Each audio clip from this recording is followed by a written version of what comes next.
What's going on? What's going on? So I'm trying to lose weight, right? And this evening, Pink Firefly made me my favorite cookies, just kind of out of the blue, even though she knew I was dieting this week. I'm dieting every week, but this is what happens when, a woman loves you. She makes you food and keeps you fat. I've had that recurring problem for many years now. Women like to, make you food when they like you. That's what they do. Huh?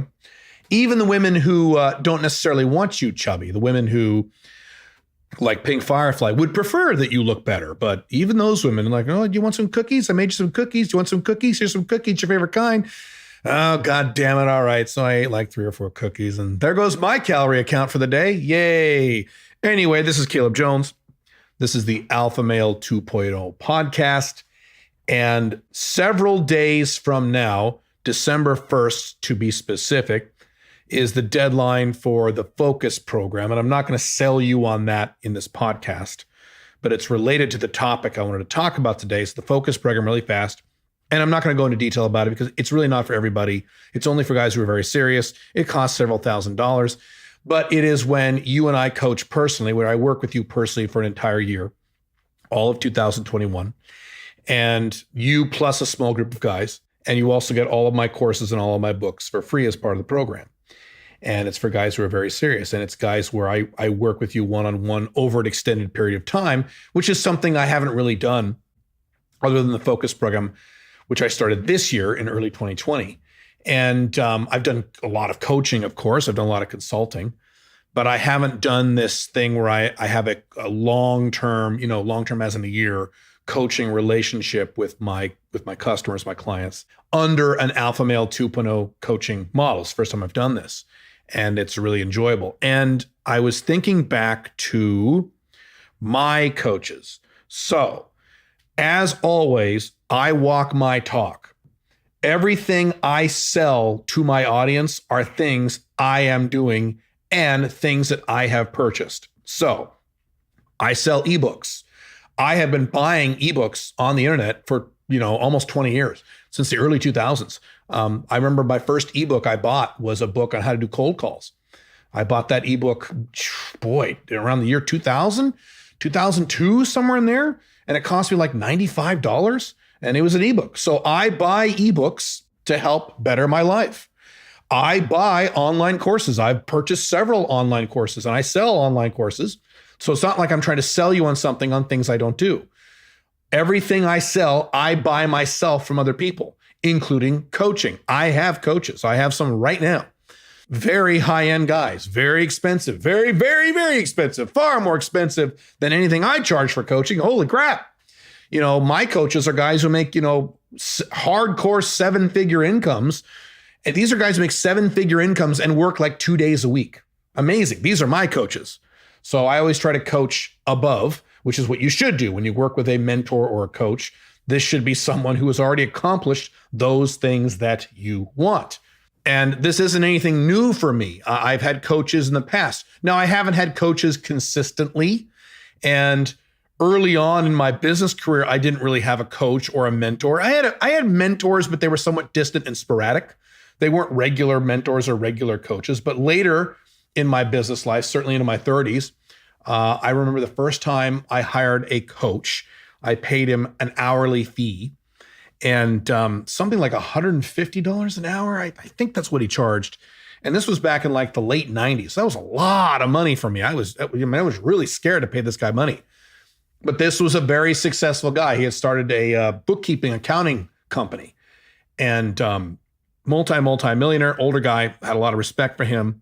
I worked with him on how to better my consulting business because I had a computer consulting company back then. And I remember going into his office and he was like, all right, let's go over your week. What did you do this week? What did you not do? And da-da-da. We went through the week and he's like, Caleb, why the hell did you do that? Why? He would make this face like, why? I remember talking to him once about, this is back years ago when I was charging an hourly fee for my consulting services, which as I talk about in my consultant course, 6-figure location independent consultant course, you don't want to charge by the hour when you're a consultant. You want to charge flat fee projects based on value-based pricing, or you want to charge a monthly retainer, worst case, or you want to charge a percentage of improvement. You don't want to charge hourly. But I didn't know that back then. And he was also operating under the hourly model, but he had lots of consultants under him who generated billable hours, and he took a percentage of those. He was making a lot of money.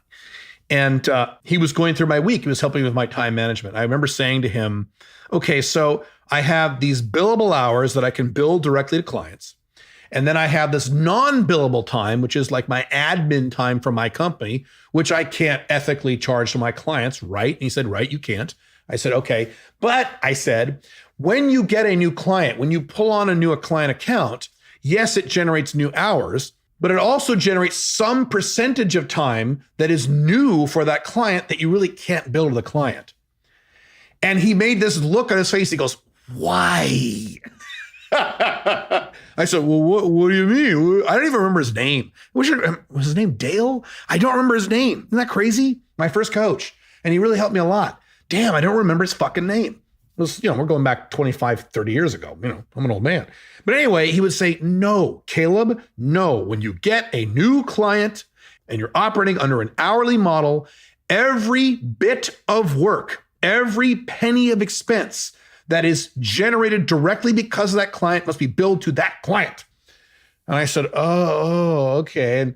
And he rejiggered how I build my clients and made a lot of money. Not just from that advice, but a lot of his advice. I mean, he cost me a lot of money, but boy, did I make a lot more money. And that's when I learned, oh, coaches are a profit center. When I pay a coach, I make more money than the amount I pay that coach. Or if it's not a business scenario, the results I receive are worth more to me than what I'm paying this coach. So last year, about a year and a half ago now, year and a half to 2 years ago, I hired another coach, actually a coaching company. And this was an extraordinary amount of money.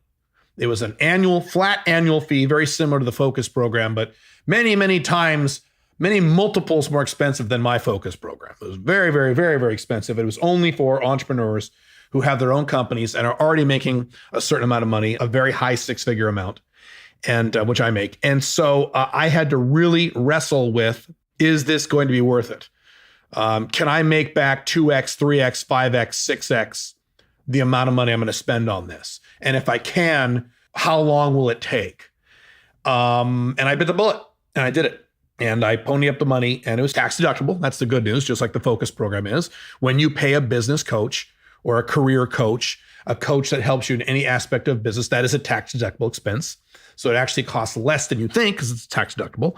If you were to hire like a fitness coach, that is not tax deductible. But if you hire a business coach, yeah, that's tax deductible. So it's tax deductible. So my business was able to pay for it. I'm writing off my taxes. That's good. And I took it on faith. And I made a commitment to myself when I started with these coaches about 2 years ago that I'm going to do whatever they tell me. I'm just going to take it on faith. And these people were people I selected specifically because not only because of their income, but also because of their lifestyle. I know a lot of men. I personally work with a lot of men. I've mentioned them before, who make very, very, very high incomes. Some of them make much more than I make. And I do pretty well. Guys who make multi-millions of dollars a year, but they do not have the lifestyles I want. They are traditionally monogamously married. They work 50, 60, 70 hours a week in some cases. They're location dependent. They're stuck in their cities or countries pretty much for the rest of their lives. They want to keep making that money. So I might take some generic business advice from a guy like that, but overall structured advice in terms of how he structures his business, how he structures his life, I'm not going to listen to that guy. That guy is not Alpha Male 2.0. So the guys that I'm talking to are guys who, as I said, make a lot of money, but don't work very hard at all. They take most of the week off. And I certainly don't do that. I work 6 days a week, but I used to work 7 days a week. And one of the reasons I now work 6 days a week is because of these guys.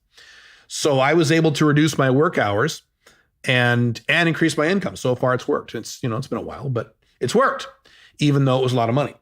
And I would not have been able to make that leap of faith if I hadn't had the prior experiences with a few other coaches I had paid and worked with in the past. Just about every coach that I have worked with and paid, I got real benefit from. There's one exception. Many, many years ago, I would say about 20 years ago, I worked with a woman coach, business coach, and She really didn't help me very much.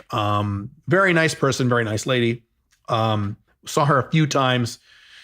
She would coach out of her home. And I saw her maybe 4 times. I realized, okay, this isn't working. And I just kind of ended the relationship.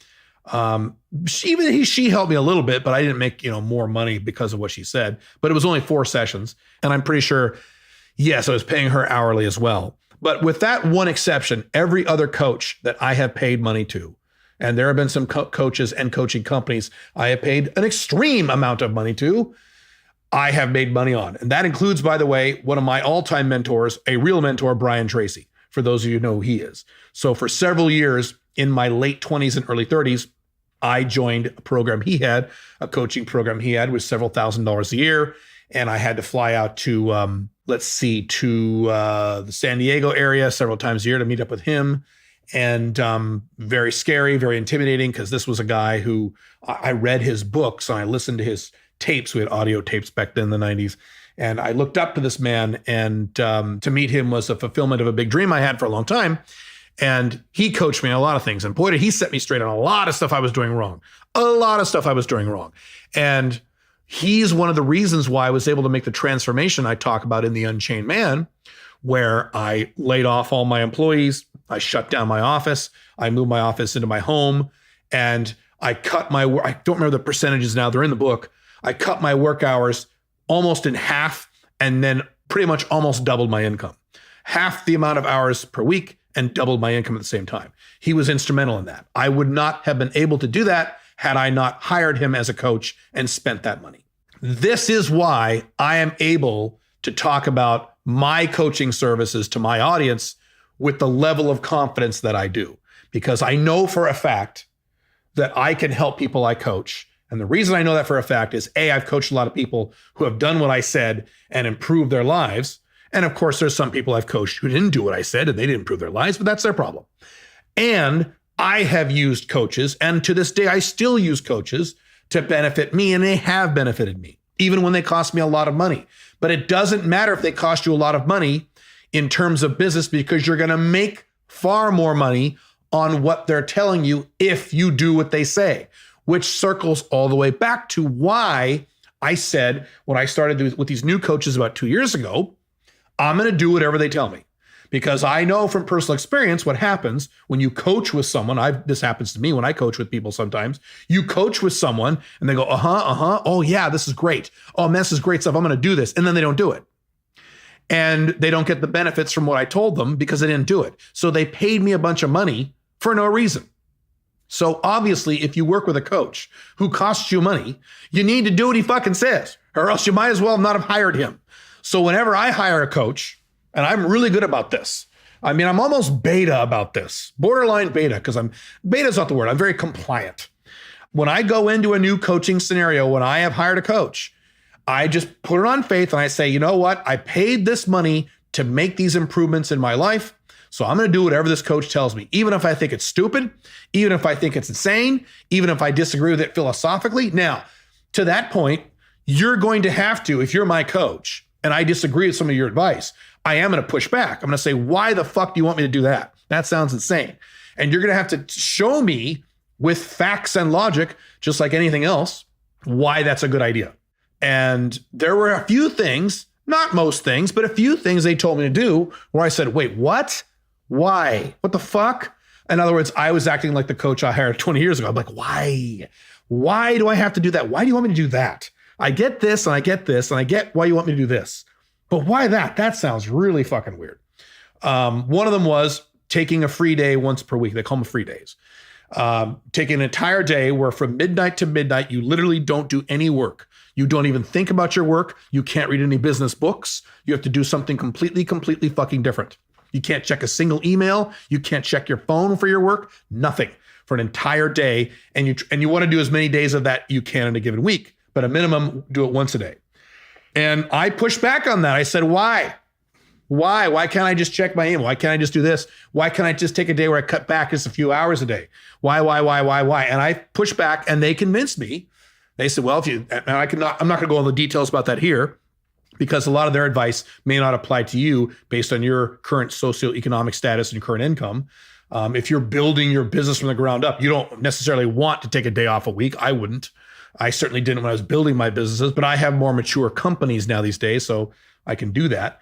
But that was one thing. There was several other things that they wanted me to do where I went, what the fuck? And I asked them, why do you want me to do this? Give me the real reasons. And they convinced me, and I did it, and they were right. Boy, were they right. So here's the other thing. And I've mentioned this before, but I don't talk about this enough. When you are learning something from someone else, a coach you're paying, or a mentor in your personal life, or a mentor from afar, like if you have never coached with me, but you've consumed my content, maybe you've read my books, you're listening to this podcast, I call that a mentor from afar. You want that person to help you in the areas in which that person has gotten results. You do not want to listen to that person in any other area. For example, this is probably my favorite example. I've used this example before. I come out of the pickup artist world. And in the pickup artist world, there are men who are amazing pickup artists, amazing seducers. These guys are amazing. These guys have far more game than I have. Hardcore day game guys, night game guys, cold approach guys. These guys can get laid like you wouldn't believe. They would run circles around me if I tried to do day game or night game in the same room. They were doing it. They would kick my ass with this stuff. And they bang a lot of girls, including a lot of hot girls. And they do very, very well with that. Then they get into a relationship with a girl and it explodes in their face. And they fuck it all up. They do everything wrong. They turn into total betas, or they go total alpha male 1.0 and have all kinds of drama and cheating and fights. In many cases, there's violence. The police are involved. I could give you numerous examples from several pickup artists. Many of the names you may know. I'm not going to mention any names. But the bottom line is a lot of guys, I would say the vast majority of the pickup artist gurus in the pickup artist world are fantastic at getting laid. They are terrible at having actual ongoing relationships with women. And the challenge with these men is a lot of the men in their audiences don't really understand that. So these pickup artist guys will give pickup artists advice, which is great, and you should listen to them. And then they start giving relationship advice. And as soon as they do that, what you should do is shut off your ears and completely ignore everything that comes out of that guy's mouth. But a lot of the people in their audiences don't do that because they say, well, he's good with women, therefore he should be good in relationships. Sometimes pickup artists give business advice. Oh my God, it's the worst stuff you've ever heard. Sometimes pickup artists, especially now, like everything else, they start talking about politics and economics, and it's the craziest shit you've ever heard. So if a coach or mentor in your life is talking about something that he has gotten good results with, yes, listen to him. But as soon as he starts talking about anything else, you need to shut your ears, turn off the screen, turn off the video, turn off the podcast, click away from the blog post, whatever you're doing, and don't listen to that guy because he's going to lead you down the wrong path. This is why I have made a very concerted effort. And those of you who have been reading my stuff for a long time, you know I do this. I am very, very, very careful not to give any advice and any real commentary on any techniques that I have not personally done myself. And I get asked all the time. About day game. And I say, I'm sorry, I'm not a day game guy. You really should talk to a day game guy. That's not my area. I do online dating. And I do some social circle game. And I do date game when you're on a date. I'm really good at those things, but I don't do day game. I did it a billion years ago for a short period of time. I've never done night game. I just can't help you with that stuff. I can't do it. I get asked all the time about investing in stocks, stock picking. What stock should I buy? That's not my area. I'm not good at stocks. I've never focused on stocks. I don't like stocks. And so I don't give any advice on stocks. I could pull some shit out of my ass, some stuff that I've heard, some stuff that that may or may not be right, but I don't do that. I say, no, I'm sorry, I can't talk about that. You're really gonna have to ask a stock guy. I can help you with things like Bitcoin and precious metals and, certain ETFs, international investing. I'm pretty good at that stuff. Yes, but not stocks. Even people in monogamous relationships often will ask me relationship advice regarding their monogamous relationship. And I will say invariably, look, I'm really sorry. I don't help people in monogamous relationships. I don't do monogamy. I have been monogamous in, almost 14 years. I would shoot myself in the face before I was monogamous again. So I'm probably not the guy to listen to. Now, could you argue that some of my techniques may work for a monogamous relationship? Yes, some could, but I'm still not going to go there. And the reason is I don't want to give anyone advice unless I have personally done it, because I've seen too many other people in any sector, in the business sector, in the self-improvement sector, in, the dating space, the PUA space, the fitness space, everything, guys who give information in one area that they're good at and then proceed to give information in 2 or 3 other areas that they're terrible at. And I'll give you a real easy example from the business world. Years ago, I was a big consumer of Tony Robbins. Tony Robbins is great.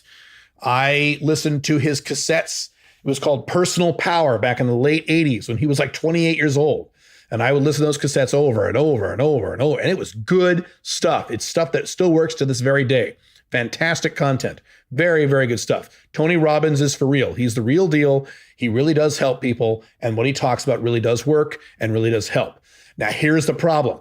When I got really excited about that content in terms of his, overall lifestyle management, NLP, stuff like that, was all very great stuff.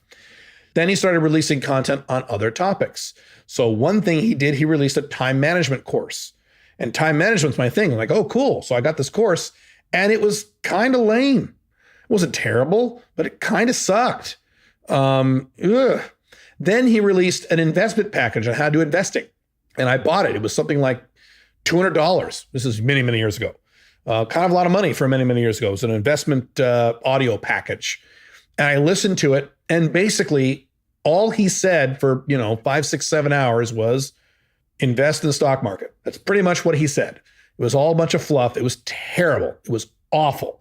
And again, he was talking about something that he wasn't an expert in, that he personally didn't do. And he was selling this crap to his audience. And so unfortunately, oh, by the way, here's another one he did. And again, it's not a knock on Tony Robbins specifically. I don't really think he does these things anymore. This is 20 years ago now, but he had an entire thing on how to build a relationship that lasts a lifetime or something like that. And he would talk about how to have a marriage that lasts a lifetime, a wonderful marriage, because he was married back then and to an older woman. And he would pump this product, and then lo and behold, he gets divorced. Oops. Not good, not smart. Now, thank God I didn't buy that fucking product. But you see my point. You've got to be very careful. If for some reason, and that applies to me, if for some reason I start going off the rails one day and I start talking about how to repair your car, don't listen to me. I don't know anything about that. I know about women. I know about small location independent companies. I know about how to do consulting. I know there's a lot of things I know. I know a lot of things, but there's some things I don't know. And on those things, if I ever start talking about those things, and I don't think I will, but for some reason I do, don't listen to me. Listen to the areas in which I can help you. Don't listen to anything else. And that goes double for everyone else on the fucking internet or people in books that you're reading about. Any other content providers who are very good at one thing and start talking about other things. Don't listen to them in terms of the other topics. Make sure you're very focused. Some of my mentors, most of my mentors tend to be guys in their 70s, old guys. And most of these guys tend to be monogamously married. So do you think I'm going to start listening to their advice about how to have a great monogamous marriage? No, I'm not. I'm just not. I don't have a monogamous marriage. I will never have a monogamous marriage. I don't do monogamy.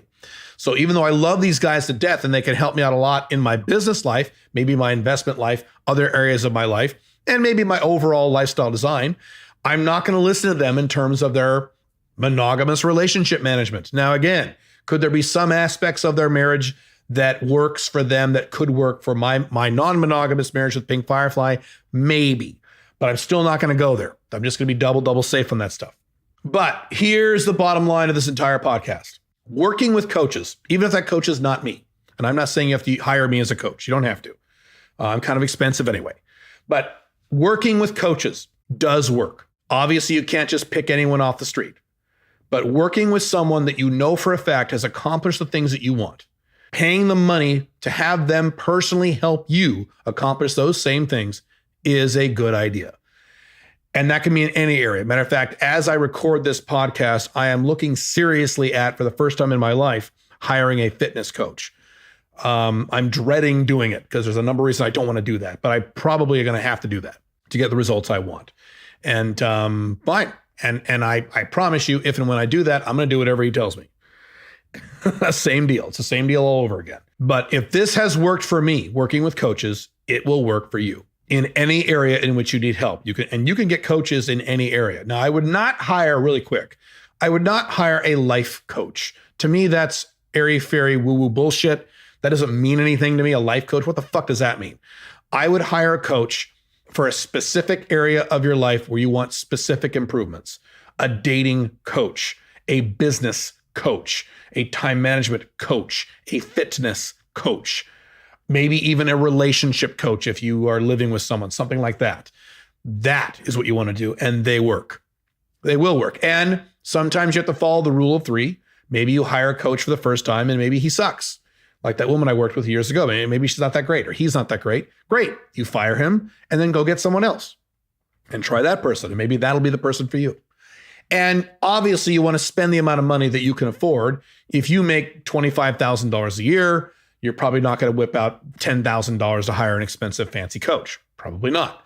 So start at whatever level you can. There's a lot of inexpensive but good coaches on the internet. If you hunt hard enough, there are also coaches in your local city too. But that doesn't mean you have to hire a coach in a local city. You could certainly hire a coach online. Here's another example I was looking at a few weeks ago. I think I would like to hire, I've worked with voice coaches before, vocal coaches. And so I think I may do that again. I think I know who I'm going to hire, a voice coach to improve my voice a little bit. I got a pretty good voice, but I could improve it. And that'll be someone who doesn't live in my city, and that's fine. You know, these people don't need to live where you live. My point is, don't fear hiring coaches. I do it.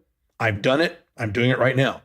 And I will probably do it for the rest of my life. And frankly, to be honest with you, I will probably increase the amount of coaches I'm going to work with. Matter of fact, not probably, I am. I've already written down some coaches that I'm going to hire. Matter of fact, some specific names. Coaches I'm going to hire in some specific international areas and business areas next year for 2021. So I'm definitely hiring more coaches. And if anything, I'm going to increase the number and amount of coaches that will be in my life because I know this works. Coaching is not some bullshit woo-woo thing. Unless you hire a fucking life coach. Don't do that. I think life coaches, frankly, are for women. I think that's more of a woman thing. That's just my opinion. But in terms of hiring a coach, hiring a specific coach to help you in a specific area does work. I encourage you to do it. If it's not me, that's fine. If it's someone else, that's fine. I don't care who. For those of you in my audience who hear the word coach and they roll their eyes, it's not true. Coaching works. It's helped me a lot throughout my life in many different areas, and it'll help you too. If you want to work with me, you can sign up for the Focus program. There are some income requirements for that. You need to make, around $75,000 a year, maybe a little less. You need to be serious about this. You've got a few more days to do that. That's at calebjones.com, and you click coaching at the top, and there you'll see the Focus program, which is this program I'm talking about. Or if you want something less expensive, less intense, the SMIC program is another coaching program I have.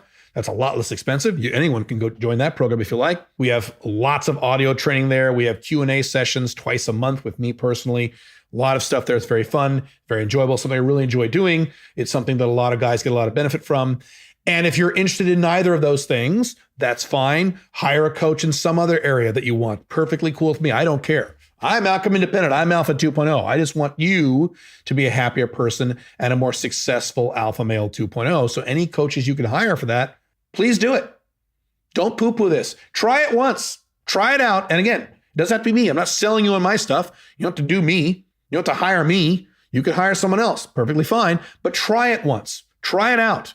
Give it a shot. Take it on faith like I had to and like I still do. Do what he says or she says and see if you get results. You probably will. I think you might be surprised. That's all I've got for the moment. I will see you very soon. I hope this has helped. See you in a bit. Bye.